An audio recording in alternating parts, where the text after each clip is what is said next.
Juste avant que la vidéo commence, nous savons bien sûr que Fabio Grosso a été démis de ses fonctions, mais nous avions quand même envie de vous partager notre analyse car nous pensons qu'il est important de parler de sa patte durant son passage. Bon visionnage. Comment joue Fabio Grosso? C'est la question à laquelle on va tenter de répondre aujourd'hui avec le seul, l'unique Baptiste. Salut à toi, Comment tu vas? ça va très bien, toujours. Parfait, si tu es en pleine forme, c'est l'essentiel. Aujourd'hui, on s'attaque à monsieur Fabio Grosso, mais avant tout ça, on fait un petit point sur la date du jour. Aujourd'hui, nous sommes le 13 avril et j'ai décidé d'en faire pour tous les goûts. Pour mes amis parisiens, je souhaite un très joyeux anniversaire à la légende qu'est monsieur Safet Suzic. Et je vous emmène aussi en 1924 pour nos amis marseillais, où l'Olympique de Marseille remporte sa première Coupe de France en battant le FC 7 3-2. Il me semble que je ne l'ai pas noté, mais normalement ça se termine après prolongation. Parenthèse date du jour clos, je pense qu'on va s'attaquer à monsieur Fabio Grosso. Je vais me mettre en place au tableau, c'est parti pour l'analyse. Et me voilà au tableau pour cette analyse de l'Olympique Lyonnais de Fabio Grosso. Alors, ça a été compliqué de choisir un dispositif en particulier. On va pas se mentir, Fabio Grosso est en rodage. Voilà, il teste énormément de choses. On a vu beaucoup de dispositifs. On a vu du 4-4-2, on a vu du 4-1-2-1-2, on a vu du 4-4 de diamant, on a vu du 4-3-3, on a vu une défense à 5, une défense à 3. 4-4 de diamant, comme disent les Anglais qui ont plus d'argent. Référence à Pierre Ménès, bien sûr. Du coup, moi j'ai opté pour la défense à 3 puisque c'est la victoire de l'Olympique Lyonnais. C'est avec ce dispositif à 5 et ce dispositif à 3 qu'ils ont remporté leur premier match de la saison. Donc je me suis dit qu'on allait partir sur celui-là puisque c'est celui du coup dans une logique bête qui a prouvé.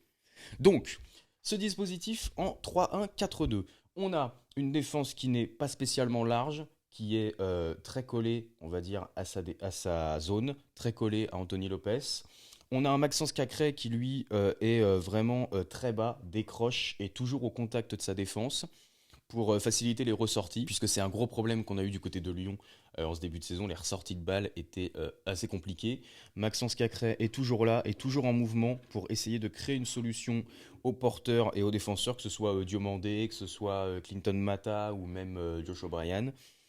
Il est toujours prêt, toujours là pour trouver une solution, essayer de projeter vers l'avant dans ce dispositif à 3 quand l'Olympique Lyonnais a le ballon. J'ai vu moi Alexandre Lacazette qui décroche énormément, du coup on serait plus sur un 3-5-1-1 puisque Lacazette a vraiment ce rôle de créateur quand Ryan Cherki n'est pas titulaire dans cette équipe. Lacazette est vraiment un cran plus bas que le deuxième attaquant, que ce soit Mama Baldé en l'occurrence sur cette première victoire lyonnaise. Mama Baldé lui multiplie beaucoup les courses vers les deux côtés et se fait servir par Alexandre Lacazette qui sert en général Mama Baldé. Mama Baldé essaye de temporiser. Lacazette retrouve son poste et en général c'est là qu'on voit une projection aussi des milieux de terrain, que ce soit Tolisso, même une projection aussi des deux joueurs de couloir, que ce soit Tagliafico ou Koumbedi.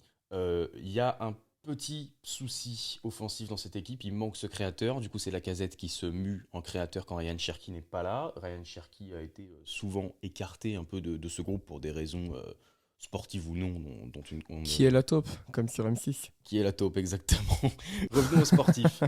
Là c'est pour le dispositif avec ballon. On a des latéraux qui sont beaucoup plutôt projeté vers l'avant, on va pas se mentir. Il y a vraiment après quand c'est comme ça, la défense s'élargit un petit peu pour combler du coup le déficit des joueurs de piste, des joueurs de côté qui redescendent pas. On a un Koumbedi qui joue beaucoup sur les centres. C'est le Koumbedi qui est un joueur que j'ai beaucoup apprécié, qui est vraiment plutôt pas mal dans ce début de saison avec l'Olympique Lyonnais. C'est un peu un des seuls joueurs, je trouve, qui sort son épingle du jeu.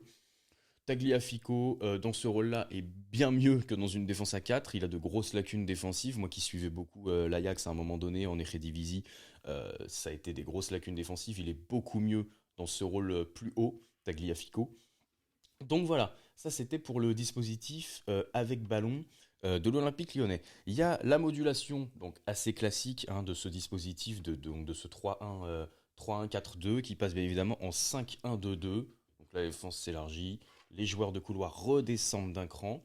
Maxence Cacré, lui, est vraiment sur une ligne. Lui, il couvre énormément le fameux rôle d'essuie-glace. Il est toujours là pour donner une solution, que ce soit aux latéraux, aux défenseurs. Il est vraiment le lien entre la défense et le milieu de terrain de cette équipe. Les milieux de terrain, Tolisso, Alvero ou Diawara, eux ont un rôle beaucoup plus haut, ont leur ligne à eux. Et pareil, Lacazette, toujours un petit cran plus bas que Mama Baldé quand il est titulaire. Voilà un petit peu comment ça se module pour la phase défensive. Il y a un autre dispositif aussi qu'on a vu notamment face à Rennes dans l'utilisation l'utilisation de l'espace. Sans la balle, on a vu un 4-3-3 avec une énorme largesse sur le terrain. Vraiment très très très large. Un 4-3-3 vraiment pour aspirer au maximum. J'ai vu limite Tolisso qui était un colleur de ligne. Pareil pour que ce soit Alvero ou même Maxence Cacré qui lui est toujours dans ce rôle-là. Toujours Maxence Cacré et je pense un des rôles les plus importants de cette équipe. C'est ce qu'on a vu, les deux dispositifs qu'on a vus sur les phases défensives du côté de Lyon. Pour cette façon-là, ce 4-3-3, les milieux de terrain se projettent énormément. Surtout Corentin Tolisso, à l'image de son but, par exemple, qui est dévié, je crois, contre Clermont, il me semble. Très haut sur le terrain, Corentin Tolisso, Cacré toujours très bas, et l'autre milieu de terrain qui est vraiment l'intermédiaire. On est sur vraiment un 4-3-3 avec une modulation et une occupation de l'espace des joueurs qui est assez classique, mais je pense, de mon avis personnel, que c'est ce qu'il faut à cet Olympique Lyonnais. Il ne faut pas chercher à partir sur une tactique très compliquée avec demander des replis, une occupation de l'espace énorme. Il faut rester sur, je pense, cette défense à 5. C'est ce qui a l'air de mieux le marcher pour le moment. Après, on n'a qu'un seul exemple au moment où on tourne cette vidéo, mais c'est là où on a vu une plutôt belle complicité, où ça s'est plutôt bien passé. On a la victoire face à Rennes que je ne prends pas vraiment en compte à cause de ce carton rouge qui a un peu, on va dire, faussé le résultat de ce match et même tout l'engouement qu'il y avait autour de ce match. Je pense que j'ai été complet et que je vais pouvoir retourner à ma place et passer à mon joueur à suivre. Bon ben voilà, fin de cette analyse pour l'Olympique Lyonnais, cette analyse tactique. C'est l'heure pour moi de passer à mon joueur à suivre et écoutez, moi j'ai mis Tagliafico. C'est un joueur que j'ai beaucoup suivi en Eredivisie, comme je vous l'ai dit au tableau. Je pense qu'il faut qu'il monte en puissance, qu'il devienne un peu le patron, ou en tout cas un des nouveaux patrons de cette équipe. Il est maintenant champion du monde. À lui de prendre un peu d'étoffe, à lui de se montrer un peu plus imposant dans cette équipe et dans ce rôle. Je pense que c'est à lui de prendre un rôle de leader ou de nouveau leader, en tout cas s'il y en a un à prendre. On voit un peu comment ça se passe avec les leaders du côté de l'Olympique Lyonnais. Peut-être qu'il a sa carte à jouer, à montrer que lui aussi est là et a du caractère et peut s'imposer. Ouais, il n'était pas franchement en réussite depuis son arrivée à Lyon. En demandant justement dans ce dispositif à 3 qu'on a vu sur le tableau, d'être plus haut, d'avoir un peu moins de tâches défensives, puisque c'est là où Tagliafico a de grosses lacunes, bien que ça va en s'améliorant, honnêtement, la Ligue 1 lui fait du bien par rapport à l'Eredivisie, ça reste quand même très faible, on va pas se mentir.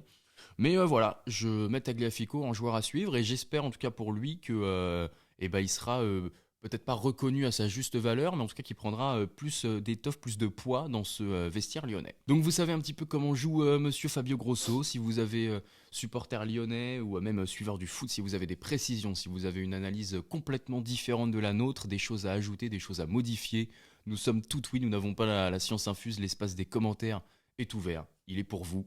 N'hésitez pas à le mettre, on vous lira avec grand plaisir. Et nous, on se retrouve la semaine prochaine pour parler d'un bon club de Ligue 1 et parler d'une nouvelle tactique. Ça se passera sur la chaîne Ballon Pied. Rendez-vous même lieu, même heure. À bientôt. Ciao. Salut.